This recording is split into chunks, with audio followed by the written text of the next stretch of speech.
السلام علیکم ورحمۃ اللہ وبرکاتہ۔ میں کدی نہیں آخیا فلانے صحافی نو سنو تے انجینئر نو سنو تے فلانے نو سنو، لیکن ایک گل اج تانوں آکھ لگا، اے جڑا کلپ جے نا تھلے چلن لگا، اینو تسی آرام دے نال توجہ دے نال سننا ہے تے جڑے نال بیٹھے دے نے نا انہاں دے چہرے دی جڑی آنیاں تے جانیاں نے نا او ذرا سنو۔ کتنے شیعوں نے اپنا نام یزید یا شمر رکھا ہے؟ شیعہ تو نہیں رکھیں گے، نہیں رکھیں گے تو کیوں رکھیں گے؟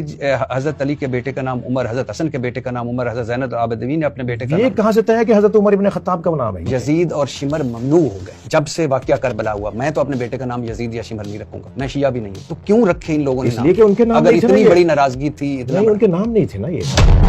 دیکھو جدو عظمت صحابہ بیان کیتی جائے تو پھر ہوندا کی ہے؟ حالانکہ قرآن مجید دے اندر عظمت صحابہ نو بیان کیتا گیا ہے، نبی پاک علیہ الصلوۃ والسلام نے خود عظمت صحابہ نو بیان کیتا ہے۔ مولا علی شیر خدا رضی اللہ تعالیٰ نہج البلاغہ چ خطبہ پڑھ کے دیکھ لو، آپ نے لوکاں نو مخاطب کر کے فرمایا، آپ نے فرمایا تواڈے وچوں ایک بھی نبی دے صحابہ جیسا نہیں، انہاں دی راتاں سجود دے اندر گزردیاں سن، انہاں دیاں راتاں رکوع دے اندر گزردیاں سن، انہاں دیاں راتاں رب دی بارگاہ دے اندر سجدہ ریز ہو کے گزردیاں سن۔